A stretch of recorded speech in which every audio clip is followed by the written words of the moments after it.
I'm Amber, and I opened my home to family out of love.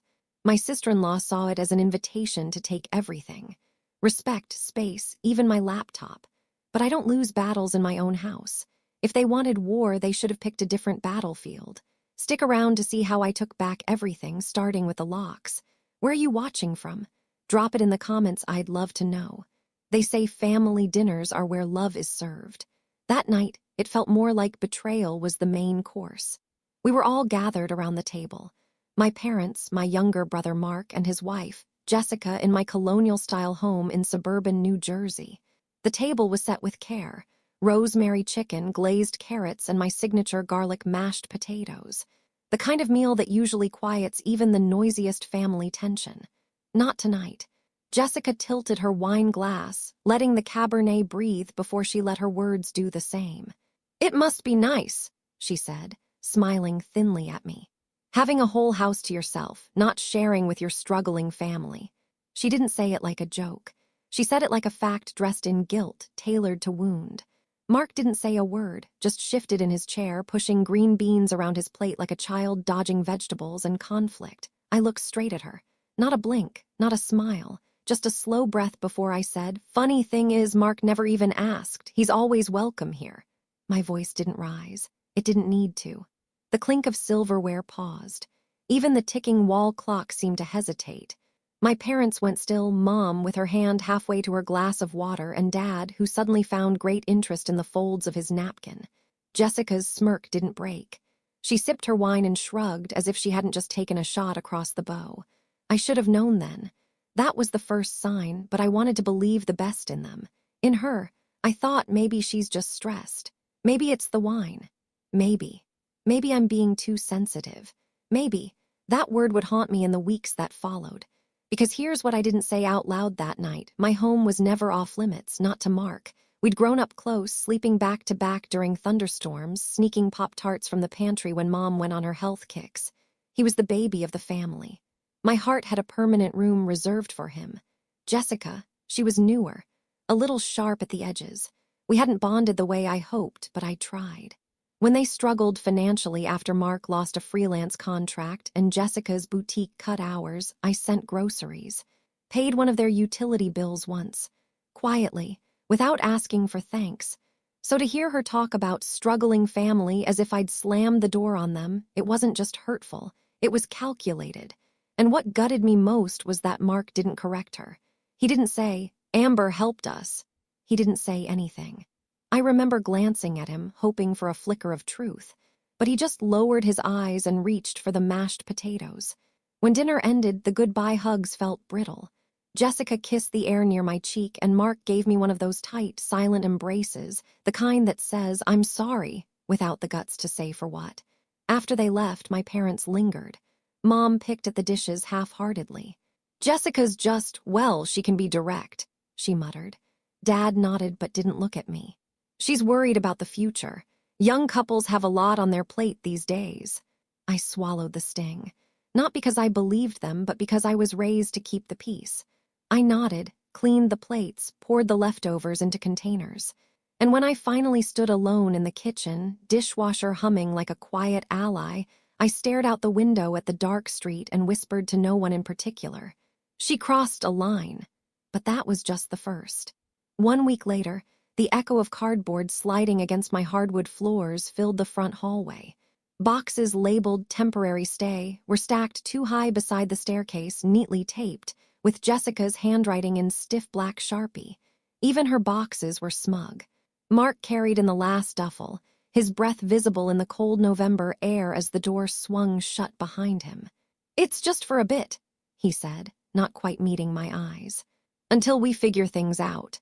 I nodded, offering a small smile as I reached for one of the smaller boxes.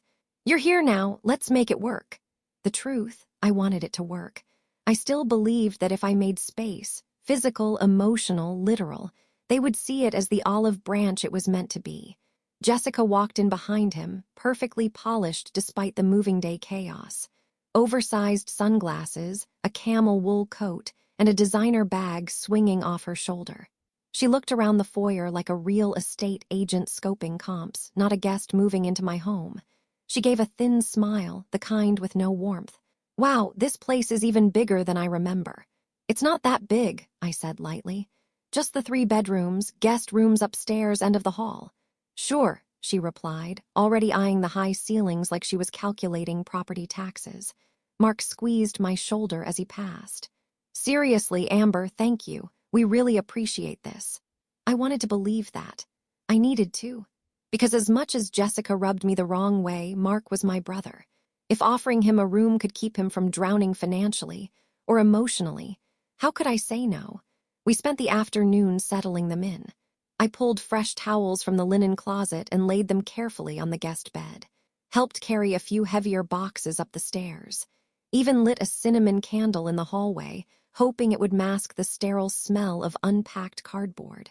Later that evening, we ordered Thai food from a place I loved, Jessica's Choice, though she insisted on putting it on my card with a casual "we'll Venmo you later," which never came. The 3 of us sat around the kitchen island with takeout containers, sipping wine and pretending it wasn't strange to play house like this. The room was full of golden light, warmth from the oven, and the soft rhythm of silverware tapping ceramic. "This place is beautiful, Amber," Mark said between bites of pad see-ew. "Feels safe." I looked at him, surprised by the honesty in his voice. "Thanks," I said, swallowing the emotion creeping up my throat. "I always wanted a house that felt like home, you know." Jessica leaned back on the bar stool, twisting her wine glass lazily. "Yeah, must be nice to get there on your own." The words hung for a beat then, too. Mark cleared his throat, clearly uncomfortable. I just smiled. "It wasn't luck," I said softly. "I worked for this." She shrugged like I'd confirmed something for her. Still, I let it go. For Mark. That first night, everything was peaceful. We loaded the dishwasher together. Mark made a joke about how Jessica never folds towels right, and she shot him a mock glare. It was ordinary, comfortable almost. Later, I lay in bed listening to the creaks of unfamiliar footsteps in the hallway above. It felt strange having them here, but it didn't feel wrong. Not yet. Maybe this was what healing looked like. Shared meals, awkward laughter, mutual compromise. Maybe all that tension at the dinner table had been a misunderstanding, a misstep we could recover from. Or maybe it was just the calm before the storm. The 3rd week began with an apology. From me. I'd left a passive-aggressive sticky note on the fridge after finding my almond milk half empty for the 3rd time. "Please don't drink unless it's yours, childish." Maybe. But it was either that or explode. The next morning, I peeled it off before anyone saw it. I told myself it wasn't worth it. That we were all adjusting. That it would smooth out. But the truth came out in crumbs and ketchup stains. That Thursday, I came home from a long client call, hoping to relax in my living room with a cup of tea. The moment I opened the door, I stopped cold. Wrappers, fast food wrappers, taco bags, soda cups, crumpled napkins, strewn across my coffee table like some teenage hangout. And the worst part, my cream and gold rug, the one I splurged on after landing my first big client, had a deep, greasy stain right in the center. Like someone had dropped a burger and wiped their hands on the carpet. I stood there staring at it, stunned. Not a word, not a sound. Just that slow-burning disbelief as my jaw clenched tighter. And then Jessica's voice floated in from the kitchen. "Oh, hey, we were gonna clean that up." I turned to see her leaning against the counter, scrolling on her phone with one hand, casually sipping from a can of sparkling water with the other. "What happened to the rug?" I asked, my voice low. Jessica didn't even look up. "Mark and I had lunch in there. He accidentally knocked over his drink, I think." "You think?" She finally looked at me, smirking. "It's just a rug, Amber. I figured you didn't care about that old stuff." I walked into the room, slowly, like each step was holding back a tidal wave. "That old stuff cost me $1,200.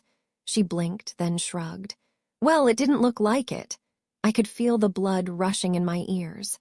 Every polite excuse I'd made over the past 3 weeks cracked like cheap glass in that moment. But I didn't yell. I didn't even speak. I just turned on my heel, walked straight through the kitchen, and stepped out into the backyard where Mark was sitting on the patio swing with his laptop. He looked up when he saw my face. "Hey, something wrong?" "Yeah," I said. "Something's wrong." I stood with my arms crossed, waiting, watching as he set the laptop aside with a sigh. Is it Jessica again? He asked, already sounding tired. There's a stain on my rug, wrappers all over the living room.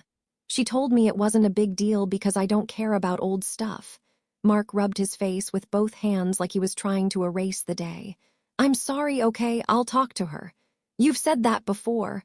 I mean it this time, he insisted, his voice urgent. Amber, I want this to work, please, I'll handle it. I stared at him for a long second. His eyes were honest, tired but honest. Then handle it, I said. Because if I have to keep pretending this isn't bothering me, I won't pretend much longer. He nodded quickly, like he understood the threat under my calm. As I walked back inside, I passed Jessica again. She raised one perfectly arched brow at me. Everything okay? She asked, sweet as poison. Mark's going to talk to you, I replied, not stopping. Oh, can't wait. I didn't respond. Instead, I went upstairs, closed the door to my room, and sat on the edge of my bed. I'd offered them shelter. She was treating it like a territory to conquer. That pit in my stomach, the one that had shown up during the dinner party, was growing. Heavy, quiet, constant. And for the first time, I didn't feel like I was living with guests. I felt like I was being watched in my own home. 2 days after the rug incident, I came home from work to find sunflowers on the counter. My heart stuttered.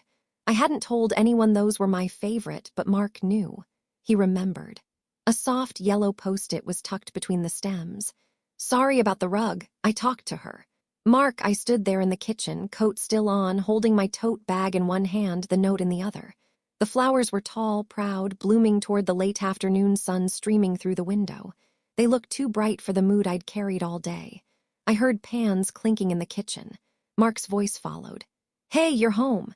He stepped around the corner, sleeves rolled up, hair slightly messy, spatula in hand.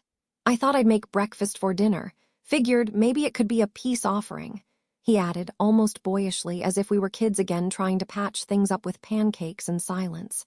You didn't have to do that, I said, carefully setting my bag down. No, he replied, flipping something in the skillet. I did. He gestured toward the kitchen table. Sit, let me feed you. I slid into a chair, still guarded, but the smell of cinnamon and butter softened the air between us. She told me what she said about the rug, he said without looking up. And the wrappers and everything, I told her it wasn't okay. I looked at him, really looked. Did she listen? She didn't argue. He paused. Much. Not arguing isn't the same as apologizing. Mark set a plate in front of me, fluffy pancakes with blueberries, scrambled eggs on the side. It's a start, he said. And she's going to clean today, said she'd handle the living room. That would be a first. I know, he said. I get it, Amber, I really do. You didn't have to let us stay here. You were trying to help, and we haven't been exactly easy. No, I said quietly, you haven't. He sat across from me, hands folded on the table like we were at a truce meeting. But I'm trying to fix that. I ate slowly, letting the food settle into my bones. The quiet between us wasn't cold like it had been. It was tentative, yes, but there was warmth again. A flicker of who we used to be before life got heavy and spouses got defensive. Mark pulled a second plate toward him and gave a tired smile. You remember when we made pancakes for Mom's birthday and almost set the toaster on fire? She cried because she thought the smoke was from a candle. I laughed. We were such idiots. Still are, he grinned. For a moment, we weren't grown-ups dealing with mortgages and tension and someone else's careless remarks. We were just Amber and Mark. Big sister and little brother. Burnt pancakes and inside jokes. That night the air in the house shifted. I did the dishes. He wiped down the counters.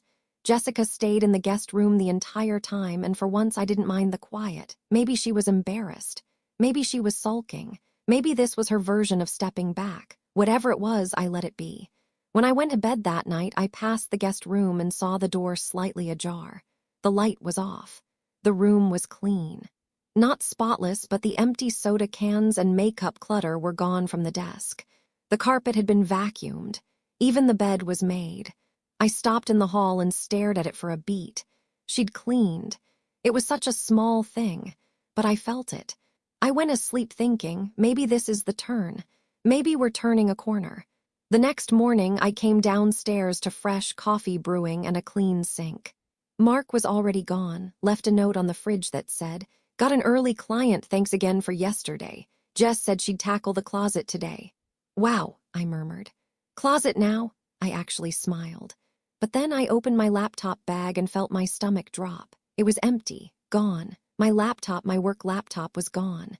I checked the living room, the kitchen, my office, even the laundry room in case I'd absent-mindedly moved it. Nothing. My fingers trembled as I walked up the stairs.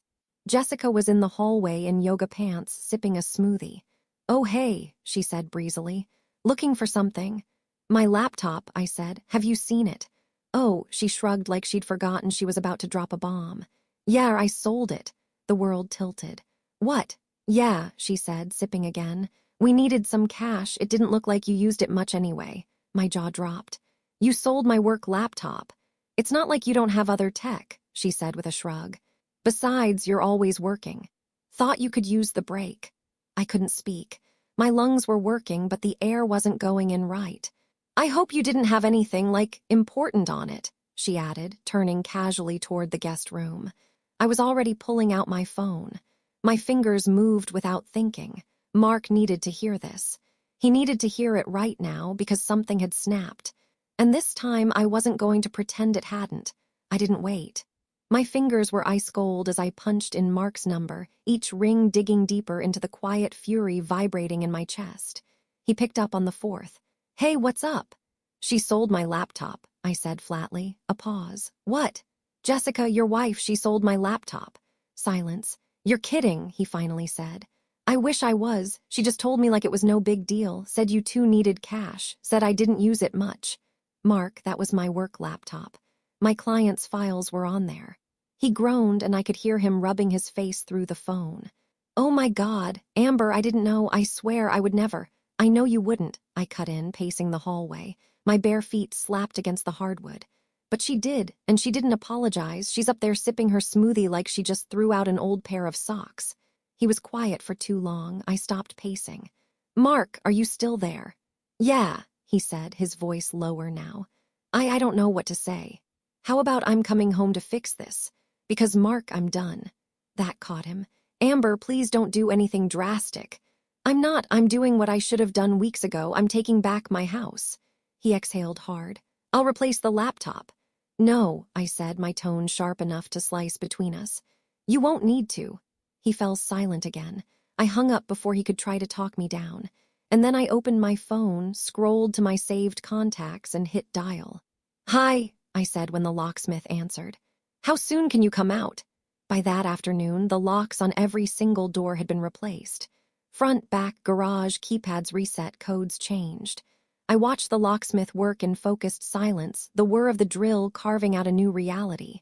I didn't tell Jessica. I didn't need to. She stayed in the guest room most of the day with the door closed, probably thinking I was off sulking or stewing. I wasn't. I was strategizing. By morning, she'd find out what it meant to cross someone who'd finally reached the end of her rope. I didn't leave a note. I didn't owe one.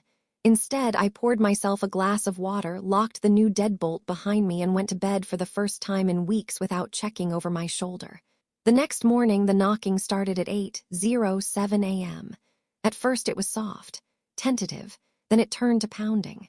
"Amber," Mark's voice called from the front porch. "Open up, please."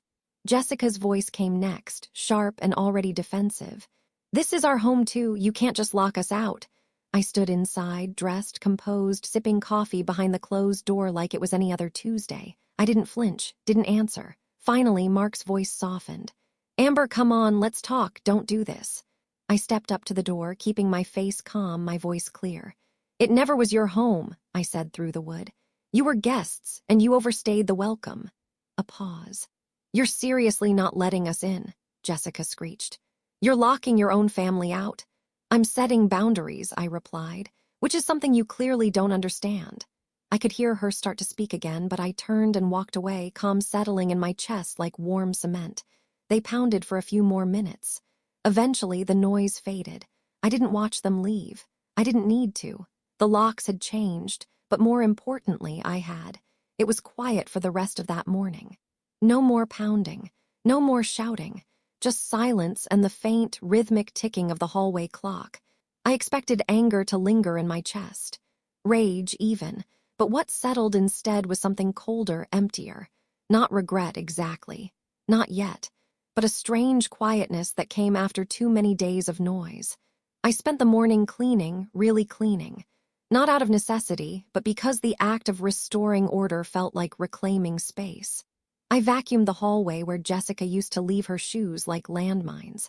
I wiped down the kitchen counters, removing every speck of smoothie splash and greasy fingerprints. I even steamed the guest bathroom towels. It wasn't about revenge, it was about exhale. I was halfway through mopping the mudroom when I heard the soft shuffle of shoes on my front porch. No knocking this time, just footsteps. Hesitant. Then the doorbell, just once. I didn't need to look through the peephole. I already knew. I opened the door slowly. Mark stood there alone.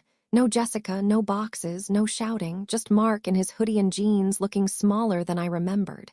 His shoulders were slouched, his hair messy. He held his car keys in one hand like he hadn't decided whether he'd stay or go. "I'm not here to fight," he said quietly. I leaned against the frame. "I'm not either." I didn't know she'd sold it," he said. "She told me yesterday that she pawned some old jewelry, that was it. I had no idea she'd taken your laptop." "Mark," I said, trying to stay steady, "it's not just the laptop, it's the way she acts, the way she talks to me like I'm the inconvenience, like this is her house and I'm just in the way." He nodded. "I know," I blinked. "You do?" "Yeah." He looked down at his shoes. "I knew, I just didn't want to see it. You always had everything so figured out, Amber. The job, the house, the self-respect. I guess I thought letting us stay here would make me feel like I was catching up." I swallowed hard. "I wanted her to see what having a good family looked like," he went on. "But instead, she turned this into something else, and I let her." "Where is she now?" I asked. "She's at her cousin's place. She's furious, said you're manipulative and probably planning to sue her." I gave a bitter laugh. "She sold stolen property. I'd be within my rights." "I know," he said quickly. "I'm not saying you should, I don't know, Amber. I'm caught in the middle." "Are you?" I asked gently. He looked up, hurt flickering across his face. "That's the thing," I added. "You keep saying you're in the middle, but you've been choosing her every step of the way. Every time I asked you to set boundaries. Every time I hinted that something was wrong, you chose to ignore it." He didn't argue, didn't flinch. He just sat down on the porch step like the weight had finally caught up to him. "I'm sorry," he said after a long pause. "I didn't mean for it to go this far." I stepped outside, the cool breeze brushing my arms. I sat beside him, knees touching. "This isn't about blame," I said softly. "It's about accountability. You wanted to be the bridge, but you can't keep walking over me to hold things together." He exhaled. "So what now?" I stared at the empty driveway. "Now you go figure out what kind of husband you want to be, and I'll figure out how to forgive my brother. Without forgetting what happened." He nodded slowly. "I'm not asking to move back in," he said. "I just needed to look you in the eye and say I'm sorry." I turned to him. "Thank you." We sat there in silence for a while, letting the air fill what words couldn't. Eventually, he stood. "We'll be out of your life by the end of the week. Jess will get her things and we'll go. I'll make sure it's peaceful." "Good," I said. "That's all I need." He hesitated, then gave me a quick hug, the kind that said I miss who we used to be. I hugged him back, the kind that said me too. But when the door closed behind him, I didn't cry. I didn't crumble. I stood still in my own clean hallway, surrounded by quiet, and for the first time since that dinner party, I felt something close to peace. The locks had changed. But so had I. The next morning was the quietest one yet. No slamming cabinets. No loud music leaking under doorways.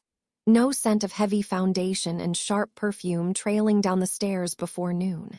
Just me, the smell of brewing coffee, and the tick of my clock like a heartbeat I could finally hear again. I stood in the kitchen with a warm mug between my palms and thought maybe that was it. Maybe they'd come get their things quietly, respectfully, like Mark promised. I should have known better. At 10:14 a.m., the doorbell rang. I glanced through the peephole. Jessica. Alone. But her posture, rigid spine, arms crossed, head cocked like a threat, told me this wasn't going to be peaceful. I opened the door just wide enough to be polite. "I'm here for my stuff," she said. No greeting, no eye contact. I gestured toward the porch. "Mark said you'd be picking things up. I've boxed what was in the guest room. It's all labeled." Her eyes flicked over the stack of boxes beside the door, barely concealed distaste curling her lip. "You packed my things. You had 4 weeks to respect this space. You lost the right to organize it on your own terms." Jessica laughed once, sharp and humorless. You're unbelievable. I raised an eyebrow. You sold my laptop. I'm not exactly striving for your approval. She stepped past me, uninvited, into the foyer. Hey, I said, blocking her from heading farther in. This isn't a walkthrough. Your stuff is out here, that's it. She folded her arms. I need to check if anything's missing. You're not exactly the picture of fairness. That was rich. Jessica, I said, voice even, you will not search my home like I'm the thief here. If you believe something's missing, let Mark know. He can ask me directly. Oh, because Mark's your golden boy, right? She snapped. He says sorry and suddenly he's off the hook, but I make one mistake. One.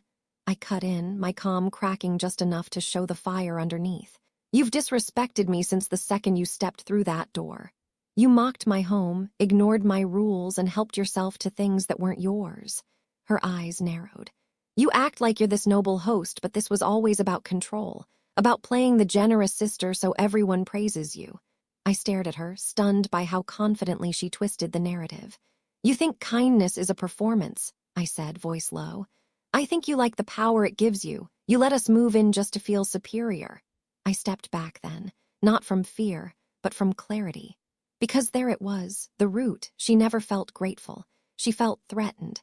Not by my home or my money or my structure, but by the fact that I didn't need her.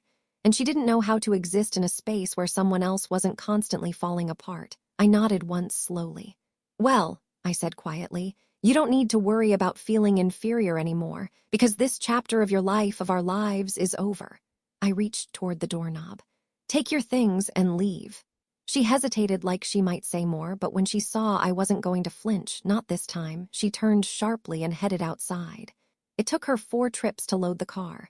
She refused help. Slammed each door harder than necessary.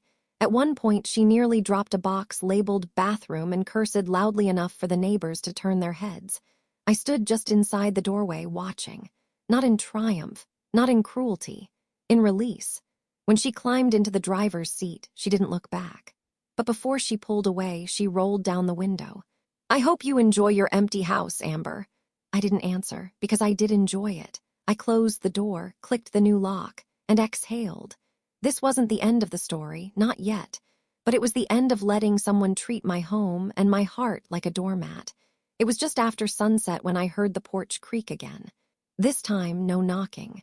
Just a shuffle of steps, the familiar drag of worn sneakers across wood. I peeked through the side window. Mark, alone, no Jessica in sight, no bags, no pride either from the looks of him, just slumped shoulders and a hoodie zipped too high for the weather. I considered leaving the door closed. He'd had his chance. But the look on his face, that hollow, sunken expression that reminded me of the boy I used to defend on the schoolyard, pulled something in me loose. I opened the door. He didn't speak right away. Just sat on the top step, eyes on the horizon like the answers were hiding in the clouds. Finally, he said, "We have nowhere to go." His voice cracked at the edges like an overplayed record. I didn't reply. What was there to say? He went on, quieter this time. "We've been staying in the car the last 2 nights. Jess refuses to talk to her family. I guess they've had enough of her, too." A chill settled on my skin, but it wasn't from the air. "Mark," I began, then stopped. Because I didn't know where to land between sympathy and self-preservation. He looked up at me then, eyes bloodshot but clear. "I'm not here to guilt you. I didn't know where else to go, and you're still my sister." The ache that had been sitting in my chest for weeks twisted hard. Still my sister. As if that word alone could erase what had happened. I leaned against the doorframe, arms crossed, not defensive, just bracing myself. "What do you want?" "I want to make things right," he said. "That's not an answer," I replied. "That's a wish." He nodded like he'd expected that. "I want to earn back your trust, to start over somehow. And Jessica, she's broken right now," he said softly. "But she knows she messed up. You scared her, Amber." I blinked. "Scared her." "Not physically," he said quickly. "Emotionally, she said you're stronger than she expected, smarter. She never had to share space with someone like that before." I let that settle. "She told me," he added after a pause, "that watching you hold your boundaries made her realize how few she's ever had." That surprised me. "I'm not defending her," he said. "I'm just trying to understand how we got here. And what do you expect from me?" "I don't know," he admitted. A night inside, a shower, maybe a chance to explain ourselves better. I stayed quiet. He rubbed his face. Look, I know we screwed up. I know we crossed lines. I know you have every right to say no. And I did. I had every right to close that door and never open it again. But then I thought of the boy who used to draw cartoons for me when I cried. The brother who saved up his allowance one summer just to buy me a necklace I liked at the flea market. The man sitting in front of me now, lost, humiliated, but finally honest. I stepped aside. "You can come in," I said. He blinked, unsure if he'd heard right. "But just for tonight," I added. "And don't mistake this for forgetting." "I'm not forgetting, Mark. Not the rug, not the laptop, not how you stood back while she chipped away at me." He nodded, eyes shining. "I don't want you to forget," he said. "I just want a chance to prove I'm not the same person I was when we moved in." I looked past him toward the street. Jessica stood near the car, wrapped in a jacket, her face pale and unreadable. She didn't speak as I stepped onto the porch. But when I nodded once slowly, she followed Mark inside, quiet as a shadow. I didn't hug them, I didn't smile, but I left the door open long enough for them to walk through. That night I lay awake in bed listening to the water run as they showered. I didn't cry. I didn't rage. I just stared at the ceiling and thought, kindness doesn't mean weakness. And this time it comes with conditions. For a few days, things felt survivable. Jessica barely spoke. She stayed in the guest room, door closed, volume low. Mark offered to cook and actually followed through. He made pasta one night and even cleaned up afterward. I came home to a quiet house, the smell of garlic and fresh basil lingering in the air like a peace offering. It felt like a fragile ceasefire. I didn't trust it, but I allowed it, mostly because part of me needed to believe that people could change. That maybe being out in the cold had humbled them enough to see what they almost lost. I wasn't naive, just tired of constant battle. Then came Friday. I worked late, stuck on a call with a West Coast client who didn't care about time zones. I pulled into the driveway around 8:45 p.m., exhausted, expecting to slip quietly into my robe and microwave something comforting. But the moment I opened the door, music hit me like a wave. Loud, pulsing bass. Laughter.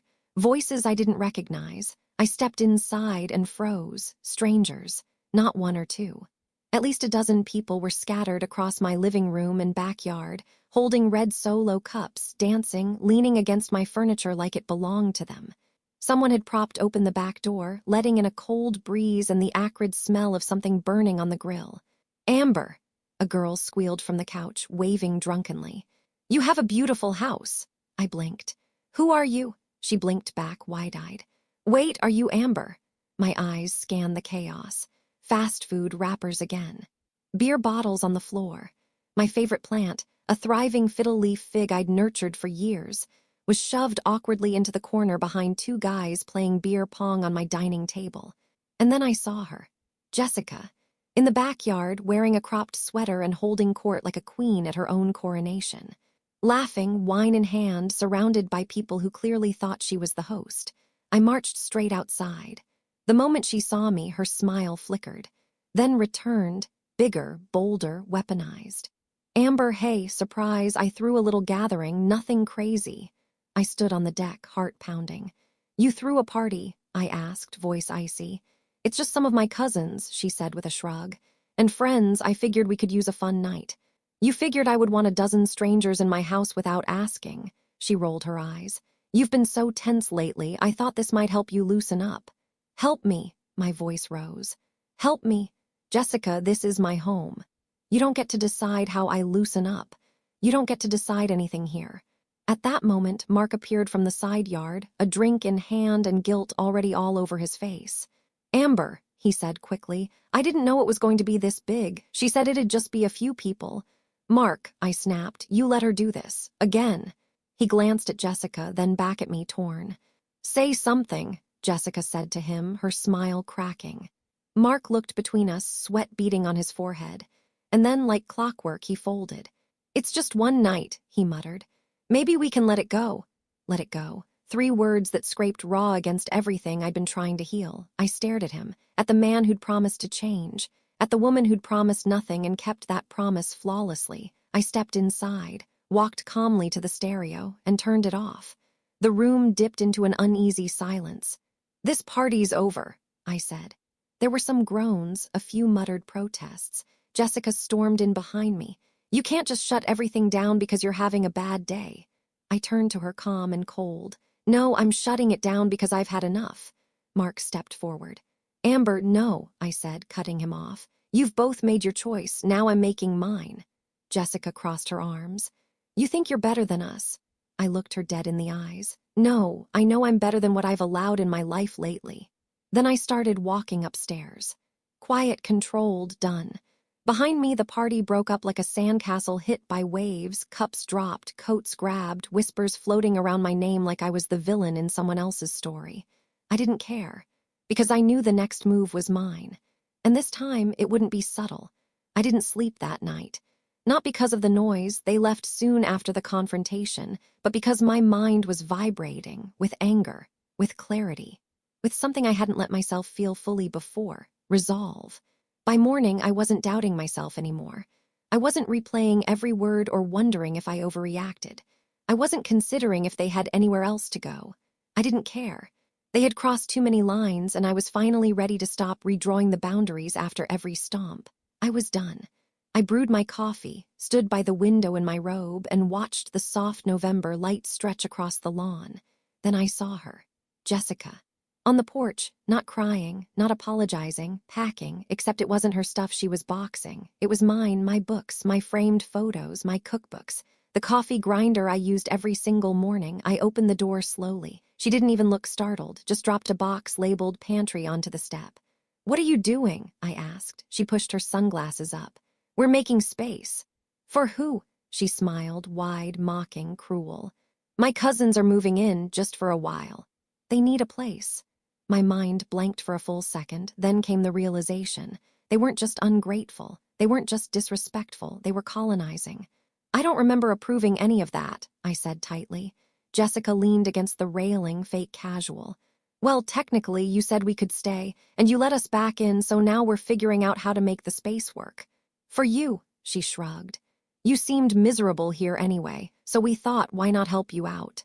Something clicked inside me, something final, permanent. I set down my mug on the railing. "Jessica," she turned slightly, "I want you to listen carefully because I'm only going to say this once." She raised a brow. "If you want my house, take it." She blinked. "What? You heard me," I said. "You want to make this your kingdom? Fine, take it, decorate it, throw your parties, let your cousins crash on every surface." A slow grin crept onto her face like she'd won. I walked inside, grabbed a suitcase from the front closet, went upstairs and calmly packed 2 changes of clothes, my laptop, wallet, and charger. When I came back down, Mark was standing in the hallway, watching me with concern. "Amber, what's going on?" I didn't stop. "Amber, wait, why are you packing?" "Because I'm done," I said, zipping up the suitcase. "Done with what?" "With this, with both of you." Jessica watched from the door as I walked past her, my suitcase rolling softly behind me. "Wait," Mark called. "Where are you even going?" I turned at the bottom of the porch steps and looked up at them, both frozen, both too shocked to speak. "Somewhere peaceful," I said, and then I added, quieter but pointed. "And when you get the letter in a few days, don't act surprised." Jessica frowned. "What letter?" I didn't answer. I smiled instead. The kind of smile that comes not from revenge but from liberation. And then I walked away, not with rage, not with tears, with power. Because I had already made the call. The house wasn't just mine by deed, it was mine by design. And I had leased it last night on a short-term contract for charity use. Starting in 3 days, let them unpack. Let them think they'd won. Let them enjoy my home just long enough to open the mail and realize the truth. This war was over. I didn't burn the bridge, I built an exit, and I took it on my terms. 3 days later, I was in Charleston.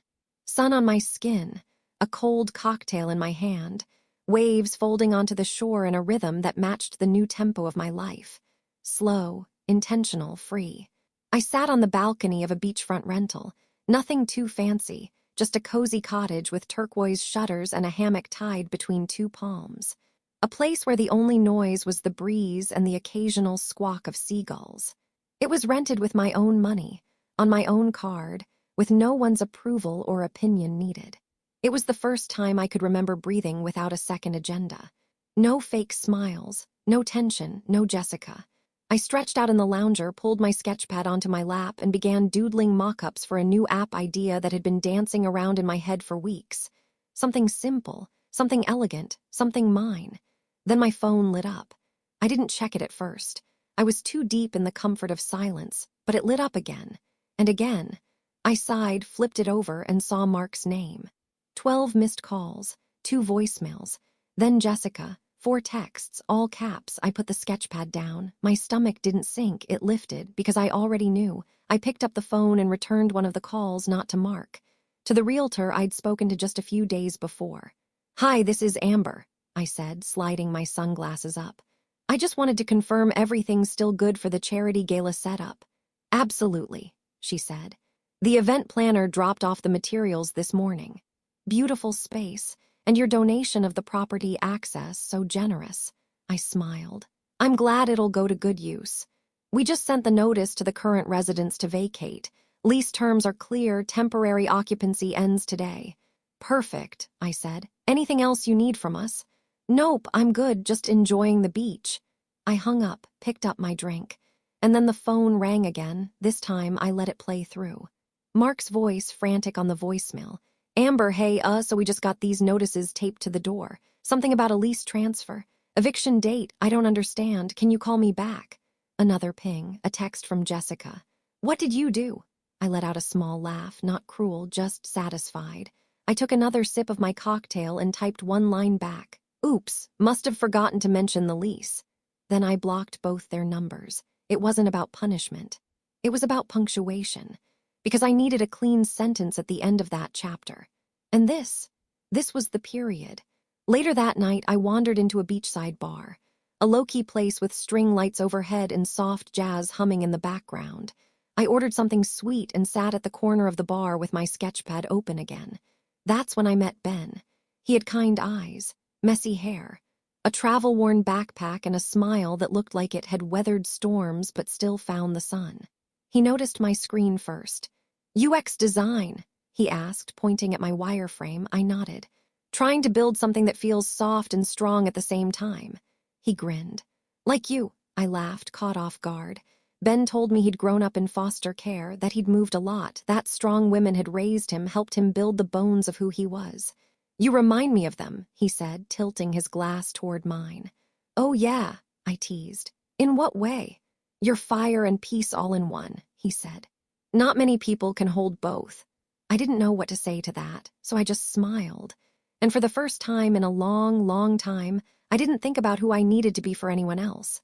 I just thought about who I already was. It's strange how quickly peace becomes addictive. In Charleston, I found myself smiling without noticing, sleeping deeply, waking up not to tension in my chest, but to the soft lapping of waves just beyond my window. It was the kind of life that didn't feel rushed or borrowed or lived for someone else. I stopped checking my phone for drama. I stopped rehearsing arguments in my head. I let go. Ben and I met for coffee again the next day. Then dinner. Then long walks through the pastel-painted streets downtown where he told me stories from his childhood, hard ones, honest ones, and listened just as deeply when I finally talked about mine. "I think I mistook keeping the peace for keeping the pain quiet," I said once, as we leaned over a shared plate of fries on a rooftop bar. He nodded slowly. "Yeah, survival mode can feel a lot like strength, until you remember strength's not supposed to hurt that much." We weren't rushing into anything. It wasn't some rebound fairy tale. It was calm, curious company, and I was learning that maybe that was enough for now. Back at the cottage, I began sketching more seriously again. I hadn't designed anything personal in years, too busy building for clients, making clean, corporate apps. But now I had an idea. An app just for women reclaiming their lives after toxic relationships or family breakdowns. Nothing flashy, just a journal, boundary tracker, a voice recorder. Space to remember who they are. I called it Locked. Because sometimes the only way to reopen your life is to shut the wrong doors first. My fingers flew across my keyboard every morning, fueled by espresso and sea air and the strange, healing quiet of being alone without feeling lonely. Then one afternoon, a letter arrived at the cottage, forwarded from my home address.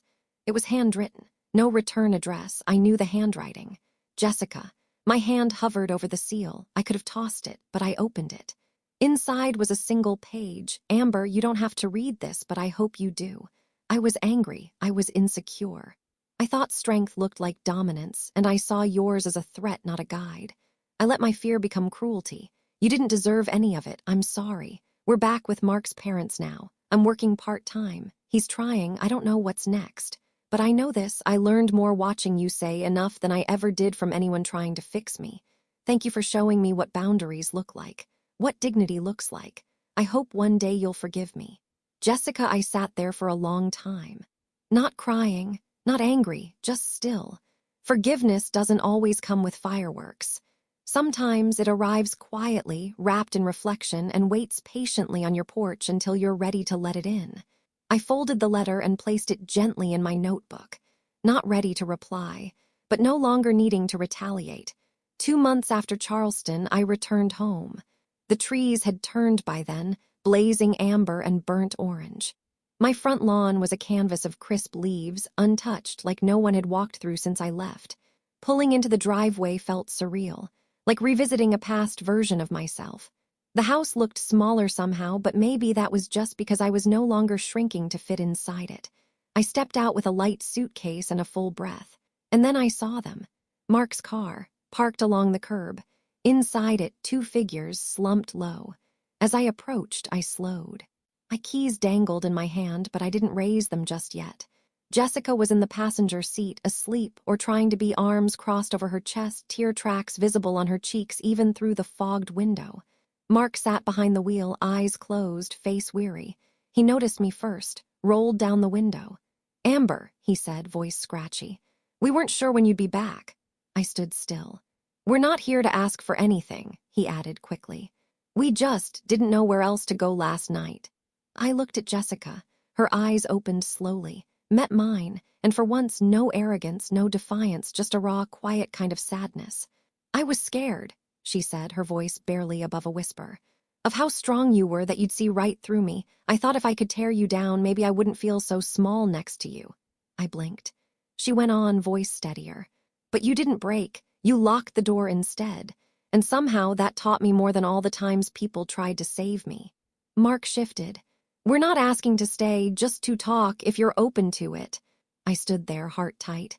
I thought about Charleston, about Ben's quiet wisdom, about how strength wasn't vengeance, it was clarity. And then I did something unexpected. I unlocked the door, not with fear, not with caution, with choice. "You can come in," I said, "but we start over, with rules, with respect. And if either of you crosses a single line—" "We won't," Jessica said, stepping out of the car, hands raised like a vow. Inside, I made coffee for 3. We didn't talk much. Just sat, letting the stillness fill the spaces where shouting once lived. And for the first time in that house, there was no tension, no game, just quiet acknowledgement. Later, Jessica helped me fold laundry. Mark offered to repaint the scuffed hallway. And me. I stood at the center of it all, finally feeling what I hadn't known I was waiting for. Peace. Earned. Deserved. Mine.